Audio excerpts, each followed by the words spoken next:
Retornando para a última parte da aula. E aí, consegui dar um nó na cabeça de vocês? Professora, essa sua aula, ela já vai ser vai estar já tipo assim, acabou a aula da senhora, acabou as aulas todas, a gente já pode entrar para ver novamente a sua aula? Pode, já tá, que nem a que acabou de ter já está postada, Ah, tá bom então. Porque tá? aí eu vou fazer alguns resuminhos aqui na explicação da senhora. Oi, prof, não entendi. O que aconteceu? Ela estava perguntando se vai demorar para postar. Eu falei que eu já postei as aulas que já ocorreram. Porque eu sou... Ah, tá. Você mandou no e-mail nosso, professora? Não, eu já postei a aula no YouTube, Ah, tá. Entendi. tá? Entendi. Ela já está postada no YouTube.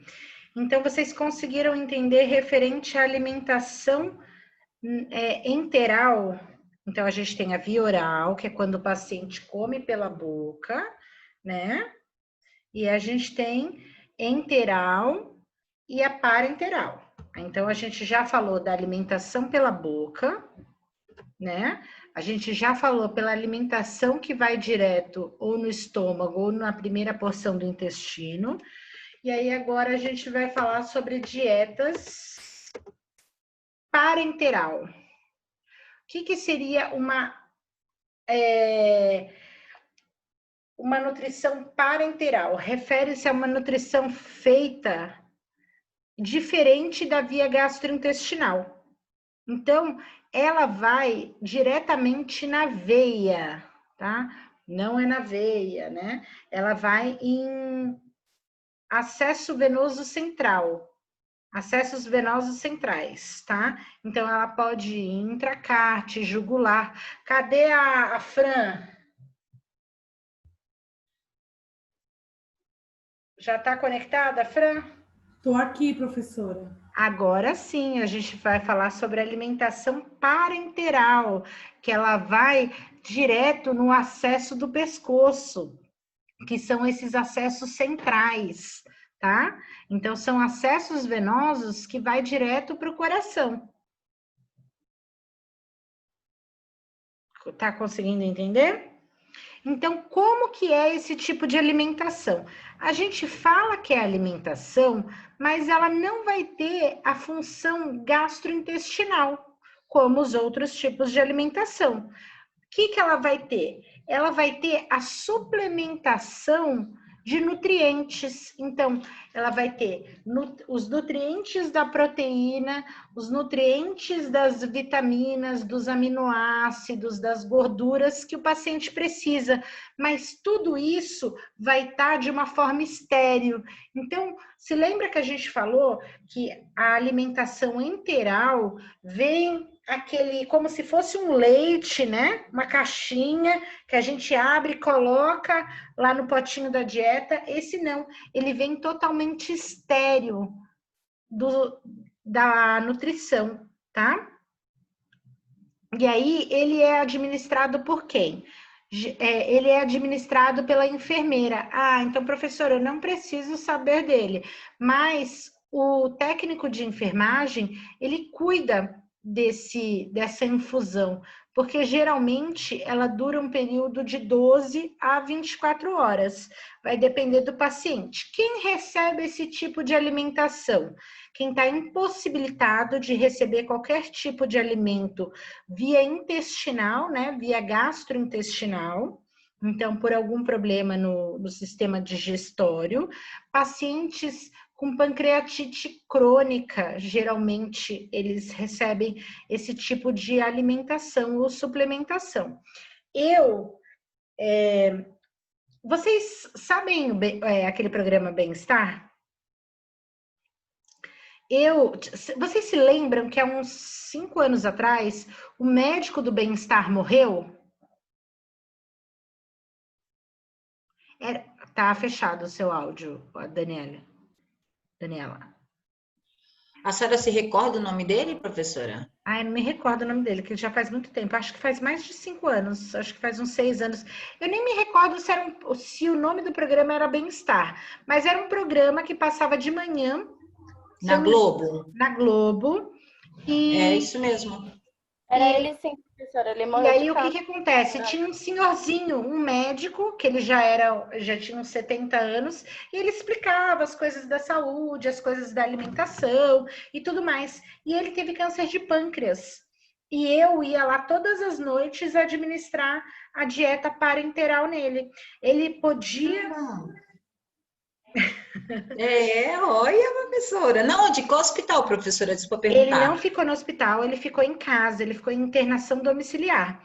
Então, o que acontece? Ele precisa. O que acontecia com ele? Como ele tinha pancreatite, se lembra que a pancreatite ela vai alterar a forma de digestão do alimento.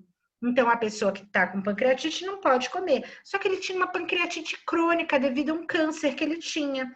Então, o que ele fazia? Ele tinha uma dieta extremamente líquida, restrita, onde ele só se alimentava por alimentos líquidos, uma média de 500, 400 ml por dia.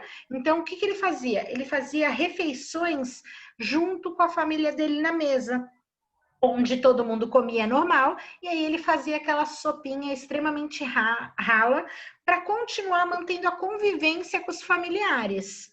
Mas à noite ele precisava fazer a suplementação calórica e de nutrientes, vitamina que o corpo dele necessitava. Então, durante a noite toda, eu ia lá, colocava a bomba de infusão, e durante toda a noite ele ficava infundindo aquela alimentação via acesso venoso central. Isso, via acesso venoso central, tá? E aí, não é o alimento, não é que lá tinha escrito assim, proteína de peixe. É a proteína processada e esterilizada. Então, ela é processada industrialmente, esterilizada, para ficar de uma forma que possa receber no nosso corpo, tá? Não é a mesma coisa que pegar um peixe, bater no liquidificador e botar. Então, quando a gente pega o alimento, a gente coloca via enteral, gastroenteral. Quando a gente pega só as proteínas e ela de forma estéril, então até para manusear, quando a gente manuseia a alimentação parenteral, a gente deve usar máscara, luva, então tudo é para evitar contaminação, porque vai ir diretamente para o coração. Então qualquer bactéria ou micro-organismo vai ser fatal para aquele paciente. Tá? E aí eu ia e ficava a noite toda, das 7 da noite às 7 da manhã. Professora. Eu sempre gostei de ter 2 empregos. E aí eu pegava esses home care assim. Legal. Então, professora, a minha tia que chegou a falecer, no caso a minha madrasta, não sei se a senhora lembra que eu comentei que ela estava malzinha, estava vegetando, ela faleceu, né, na terça-feira. A gente foi chamada, ela faleceu e ela estava se alimentando pela sonda, a sonda estava passando no narizinho dela, né? E aí, quando a gente foi até o hospital para ver ela, a enfermeira falou que a gente não podia nem tocar nela por conta dessa situação, porque a bactéria podia estar ali, a gente tocar e pegar uma bactéria e ela. Aliás, a gente passar a bactéria para ela. Então, a gente não podia nem tocar nela. Aí, quando foi agora terça-feira, infelizmente, eu tive essa notícia. Eu fui a primeira a receber essa notícia logo de manhã cedo. Até fui para a escola, mas estava com o coração aflito, mas o Senhor sabe de todas as coisas, né? Ela estava vegetando, sofrendo. Eu nunca pedi para Deus recolher uma pessoa, mas eu pedi para o Senhor recolher ela porque ela estava sofrendo demais, sabe? Era uma pessoa que não merecia. E o Senhor recolheu, né? E assim, a gente está numa situação também por conta do meu pai, também nem comentamos nada com ele, porque assim, a gente está com medo de ter comentado, pode até ser cruel para as pessoas que estão de fora, mas a gente teve uma orientação para não estar passando para ele, porque ele poderia estar, como é que se fala? Acabar mexendo na mente dele e ele começar a definhar. Psicológica dele. Isso, aí a gente nem comentou nada, sabe, a respeito. E ele tem uma visão dela que ele fala assim, ela me deixou. Ele fala assim, já tem uns 10 anos que ela me deixou e tal. Aí eu falo, mas você tá bem? Aí ele falou, não, tô bem, né? e tal. Então, assim, a gente não comentou nada para deixar ele com essa visão, uma visão boa dela, né? É. E a gente estamos aí. E tudo isso que a senhora está falando é verdade mesmo, que a enfermeira falou, que a gente não podia nem tocar nela devido a isso, a bactéria, cada sonda. Então, e aí, quando a pessoa está com um acesso venoso central, é pior ainda, tá? Porque a sonda a gente tem que tomar muitos cuidados, mas ela vai para o estômago onde não é estéreo. O acesso venoso central, ele vai direto para o coração. Se houver qualquer bactéria, esse paciente vai ter uma septicemia, que seria uma infecção generalizada, tá? Então, a gente tem que tomar extremo cuidado ao manusear esse tipo de paciente. Então, ela vem assim, tá vendo? Ó, ela parece um soro. Aqui não dá para ler, mas aqui estão todos os nutrientes. Por exemplo, gordura de peixe, proteína da carne, vitamina A, B, C e tudo mais, entendeu? Então vem tudo descrito, a quantidade, a miligramagem que tem de cada coisa. E ela vem totalmente lacrado, estéreo, pronto para colocar na bomba de infusão. Tá bom? Professora, por ser proteína de peixe, de carne ou algum outro tipo de proteína, tem sabor ou não? Eu não sei porque eu nunca experimentei. Eu acho que ninguém experimentou, porque como vai direto para a veia, não faz diferença para o paciente. Que é curiosidade, né? Então, professora, mas eles reclamam de alguma coisa ao receber esse medicamento e tem alguma reação, algum Não. efeito colateral, eles se sentem mais dispostos, A única coisa é que tem que estar em temperatura ambiente, a gente não pode aquecer. É como se fosse uma medicação, literalmente, porque ela vai na veia e ela é totalmente estéreo, tá? Mas ela vai conter as calorias e as proteínas, todas as propriedades que a gente já viu lá, ele vai receber em forma de medicação, vamos dizer assim. E Tá? nesse caso, o paciente, professora, que está nesse estado de saúde, tem como estar revertendo a situação para ter uma cura ou não tem mais reversão? Vamos lá. Se lembra que eu falei para vocês que eu tive pancreatite? Eu tive pancreatite, eu fiquei 37 dias internada. E o que acontece?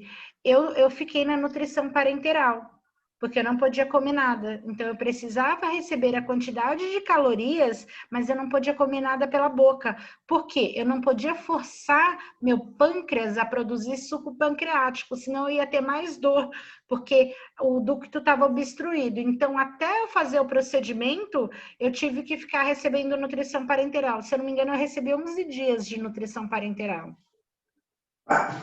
Entendi. Até eu fazer o procedimento, entendeu? Então, geralmente, não se deve fazer nos membros, tá? Por quê? No membro, a veia é extremamente fina e delicada. Então, a gente tem que pegar uma veia de grosso calibre e que ela vá diretamente no coração. Geralmente, quando eles pegam veias periféricas, eles só podem administrar cerca de 300 ml, eles não podem administrar mais que isso. Mas, como você havia falado, Daniela, eu, por exemplo, fiquei com esse paciente uns 6 meses, toda noite indo lá administrar alimentação via parenteral. Então, nesse caso, não há reversão, né, para cura, né, professora? Porque no caso dele, ele já estava com pancreatite, né? E ele estava com um câncer no pâncreas, que ele estava fazendo tratamento quimioterápico. Então, até o término do tratamento quimioterápico, para eles decidirem fazer um procedimento cirúrgico, ele precisou ficar recebendo diariamente para ele conseguir receber as calorias necessárias para o corpo dele. E mesmo recebendo isso, ele continuou trabalhando. Eu saía 7 horas da manhã, ele se arrumava para ir para a gravação. Então, ele continuava trabalhando normalmente. Ele tinha até o consultório dele, que ele trabalhava, que ele era médico, né? Ô, professora, é tão difícil uma pessoa que está passando esse tipo de situação, né? Porque vai chegar uma hora, que nem no caso dele veio a óbito, né? A pessoa saber que você está se cuidando, está se tratando, mas independente da situação, vai chegar uma hora que você não vai aguentar e vai a óbito. Eu acho que deve ser torturante, né? Eu acho que é muito melhor para quem não sabe o progresso, né, de tudo. Então, por exemplo, para mim foi extremamente agoniante ficar 37 dias internada, sendo que eu tenho toda a consciência de tudo, da evolução de tudo, né? Então, eu fiquei 11 dias na UTI. Então, assim, eu acabava entrando em conflito comigo mesma, porque eu sabia o decorrer da doença, o que poderia ocorrer, e aí todos os sintomas que eu tinha, eu ficava extremamente desesperada, porque eu sabia qual era o próximo passo, a próxima coisa que ocorreria, entendeu? Então, tudo isso, às vezes é bom não saber, né? Não é que não é bom não saber, é bom a gente ter informação. Às vezes é bom ser um pouco leigo, né? Nas coisas, Exatamente. né? Então, Igual esse professora, paciente que a que senhora nem... falou. Imagina a tortura deles saber o câncer que ele tinha e tudo que ia acontecer com ele. A senhora acha que ele já não sabia que ele viria a falecer? Imagina a tortura dele por dentro, assim, E sabe? A assim, o pessoa... câncer pancreático, ele é um câncer que ele tem uma média de sobrevida de 5%. Então, professora, que nem no caso, eu tenho um trauma, né? Aconteceu algo comigo que eu fui fazer um Muito exame do pulmão e uma médica foi pegar o meu exame e ela me deu o atestado praticamente de óbito, né? Porque eu sou fumante, não vou negar, professora, mas tô tentando parar, logo, logo eu paro. E aí, o que acontece? Ela me deu um atestado praticamente de óbito. E assim, tipo assim, eu me isolei dentro do quarto, eu só chorava, ficava olhando para meus filhos, falando, só pensava nos meus filhos, deixar meus filhos aí, sozinhos, assim, sabe? No sofrimento. E hoje, quando qualquer tipo de exame, seja ele qual for, eu tenho o meu coração começa a bater forte, começa a tremer, eu fico agoniada, assim, sabe? Com medo do resultado, achando que vai dar um resultado negativo. Aí eu fico com aquilo, tanto que a médica falou que eu tenho que estar passando na psicóloga por conta dessa situação. Aí ela até falou que eu poderia até processar essa médica devido a essa situação, porque eu fiquei num estado de nervo tão grande que aí a menina falou, por que você não vai em outra médica? Leva o exame, vê com outro médico. Aí o médico foi, ele veio em um médico, ele olhou o exame e falou assim, você tá bem, seu pulmão tá bem. Aí eu expliquei a O que situação, acontece? Às chorei. vezes, infelizmente, né, existem profissionais que eles querem fazer com que as pessoas mudem os hábitos, traumatizando, vamos dizer assim, né? E criando muitas das choque, vezes né? não é assim que deve fazer. Por exemplo, a gente sabe que comer mal pode levar tanto ao óbito quanto fumar, né? E tem médicos que tinham um ginecologista que chegava lá e ele acabava com você. Você chegava em casa com depressão por estar acima do peso, entendeu? Mas existem médicos que querem conscientizar mostrando o que pode ocorrer, entendeu? Então, ele falava para mim, eu não vou cuidar de você se você engravidar, porque você vai matar seu filho, você vai ter diabetes, pressão alta, porque você está gorda. É isso que você quer? Matar o filho que você vai gerar, sabe? Então, assim, você chegava em casa totalmente depressiva. Existem médicos que querem, principalmente os médicos mais antigos, tá, gente? Isso Então, ele era antigo, essa médica era antiga, era velhinha mesmo, assim, ela já chegou como quase me matando. Estevam, por favor. E aí, o que acontece? E hoje eu tenho uns exames para fazer, porque eu não sei se a senhora sabe que eu sofro de endometriose, né? Então, eu sofro muito. E aí, o médico perguntou se eu tinha filho, eu falei que sim. Aí, ele falou assim: eu falei para ele pedir uma opção para mim poder estar fazendo a retirada, né? Que eu não aguento mais sentir tanta dor. E aí ele pegou, me fez o encaminhamento e me passou alguns exames, né? E aí eu fico até com medo de dar alguma coisa ruim, assim, mas eu mesmo tô botando no meu psicológico, se caso tiver algo de ruim, vai no meu útero, ou no meu ovário, ou na minha mama, vai dar tempo de eu estar correndo atrás e estar me cuidando. Eu tô tentando botar isso na minha cabeça, assim, mas o medo é grande. Então, e aí o que que acontece? Esses médicos, principalmente os médicos mais antigos, eles tendem a tentar fazer isso, né? Traumatizar a pessoa, vamos dizer assim. Meu Deus, eu vou ficar com medo de morrer, então eu vou parar de fumar. E, na verdade, a pessoa que fuma há mais de 5 anos, ela é dependente química e psicológica do cigarro, entendeu? Então, assim, eu tenho que existem formas de eu orientar essa pessoa a tratar. Então, assim, eu posso orientar ela, não sei se vocês sabem, mas todo atrás de cigarro tem um número que está escrito pare de fumar. Então, eles ajudam, eles orientam, eles dão dicas de como você fazer para largar o vício. Então, o médico ele poderia estimular isso, falar, olha, seu pulmão, ele tá bom, mas só que ele não vai continuar assim, porque você é jovem, você vai envelhecer, você vai perder naturalmente aí a gente entra com o nosso conhecimento científico, entendeu? Porque eu também, minha função como enfermeira, também é desestimular o paciente a deixar de fumar. Minha função como enfermeira também é fazer um paciente obeso a ter uma dieta mais adequada e fazer atividade física, mas eu não vou chegar traumatizando ele. O que eu vou mostrar? Vou mostrar, olha, com o passar do tempo, a gente perde musculatura. Se você continuar engordando, o seu coração não vai conseguir bater direito, você vai ter problema cardíaco.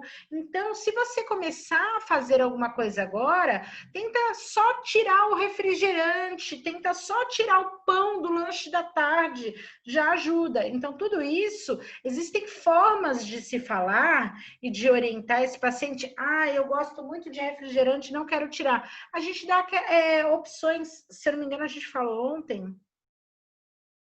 Chegamos a comentar ontem? Não.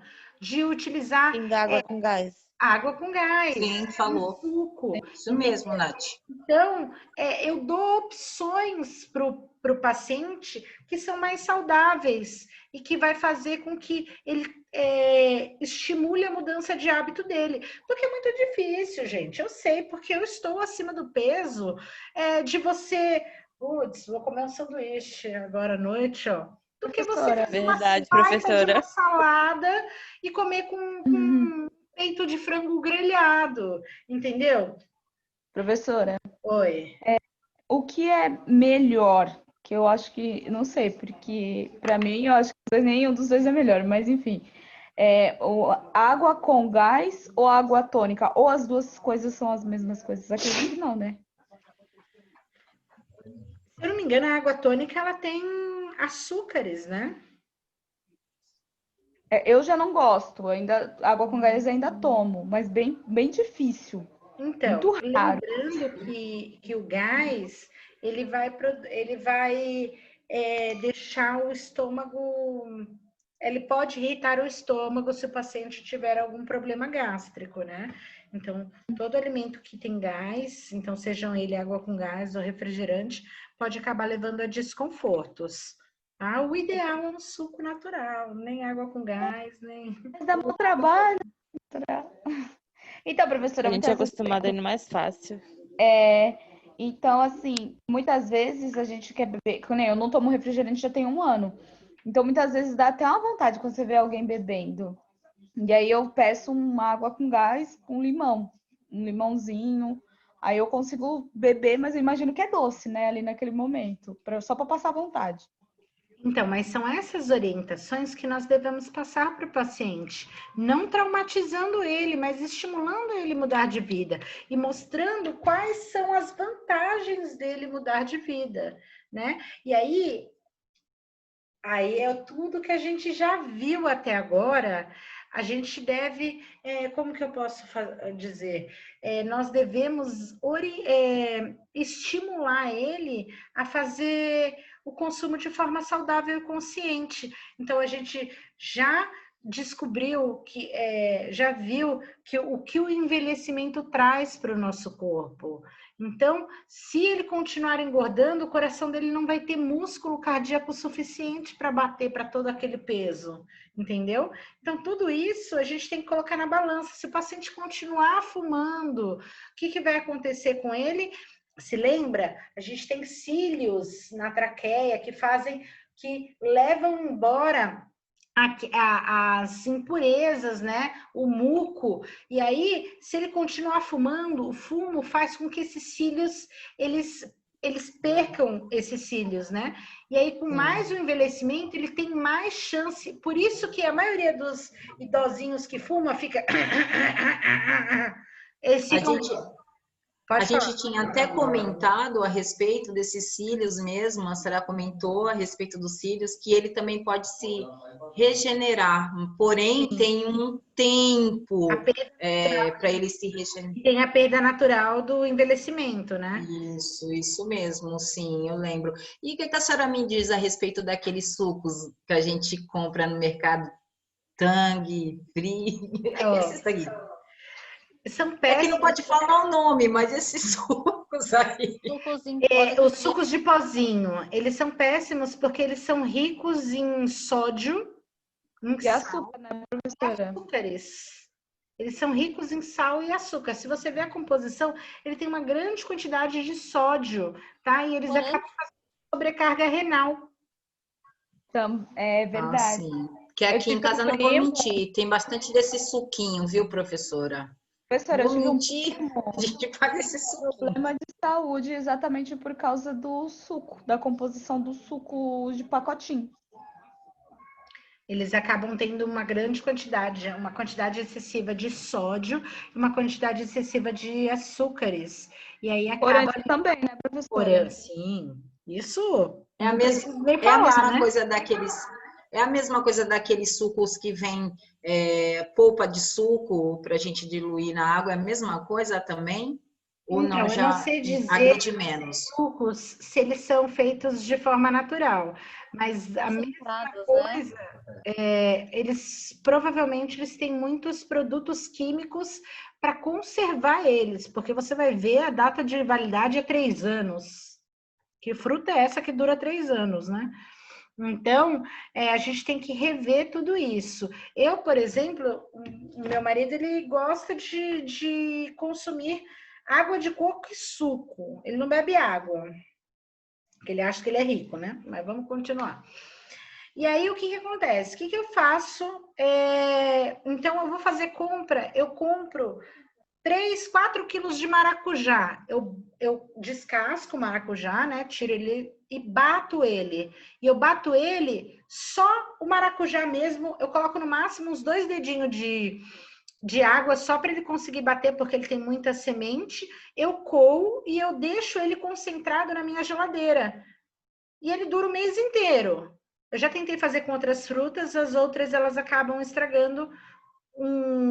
Geralmente eu deixo uns 15 dias, né? E eu continuo usando ele. Então, o que eu faço? Ele quer um suco, ele coloca 2 dedos daquele suco concentrado e completa o copo com água. Então, eu faço o meu próprio suco concentrado. Eu evito conservantes, eu consigo fazer a troca de fruta que eu quiser, né? E eu consigo ter sempre suco natural. Dá um trabalho no primeiro dia, né? No dia que eu compro. Mas depois, o resto do mês, acaba não dando trabalho. Professora, o suco de laranja, né? Que nem ontem a gente estava falando que a quantidade das laranjas fazem sair um suco mais calórico. Se eu diluir o suco de laranja na água, ele se torna menos calórico. Automaticamente. Se eu diluir a laranja, como se... O suco de laranja, um exemplo, eu vou fazer várias laranjas, né? Fazer um suco concentrado, que nem você tá falando. Uhum. Só que assim, o suco de laranja, normalmente a gente nem adoça, porque já é mais, né, docinho. Se eu fizer, colocar água no suco de laranja concentrado, para diluir, deixar mais Líquido. como líquido, ele se torna menos calórico? Ou não? Ele continua com a mesma proporção como se ele tivesse Não. 100%. Por exemplo, vamos supor que você pegou 3 dedos de suco de laranja e completou o copo com água. Ele vai continuar aquela quantidade de calorias de 3 dedos, entendeu? Ele não vai diluir a caloria.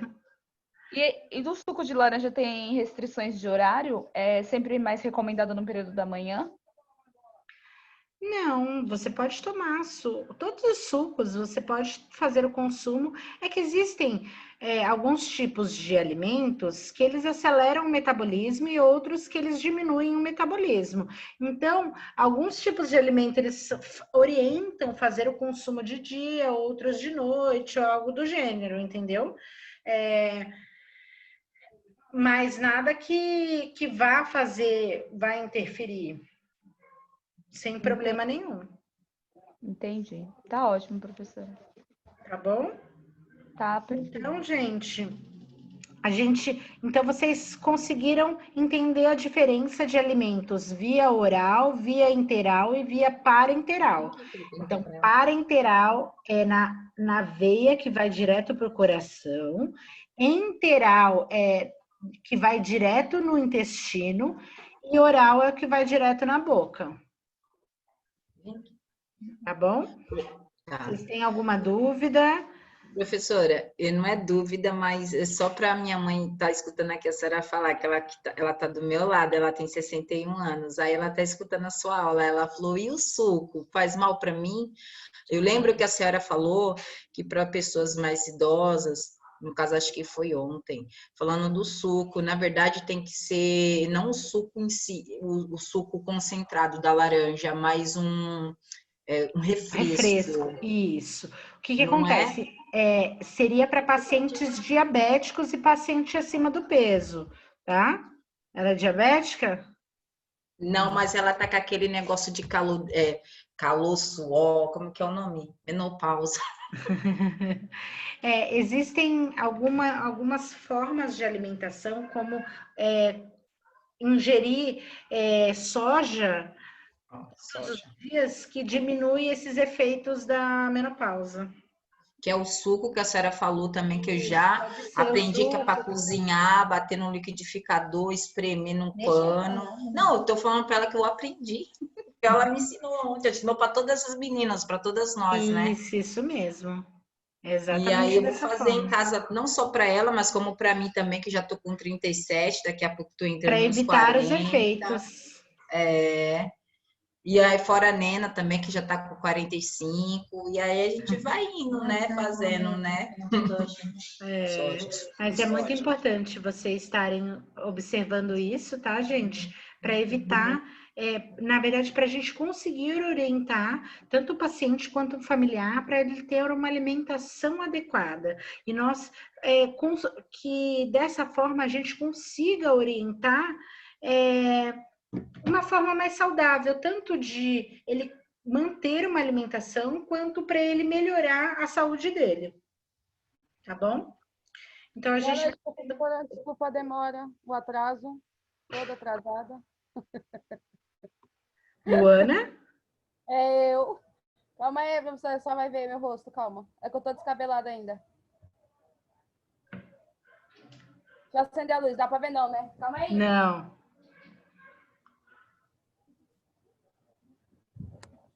Eu? Diga. Não, eu só liguei agora, eu comentei que as meninas estavam trabalhando, eu cheguei muito tarde. Mas Não tem problema algumas coisas já da lição. Depois você dá uma olhadinha, tá bom? Tá bom. Então, é isso, e aí a gente volta semana que vem. Olha o teu filho. Tá bom? Então, até mais. Tchau. Tchau, professora. Uma boa noite. Dá um beijo no neném e na família. Tá bom. Tchau, Tchau. prof. Bom fim de semana. Bom fim de semana. Obrigada.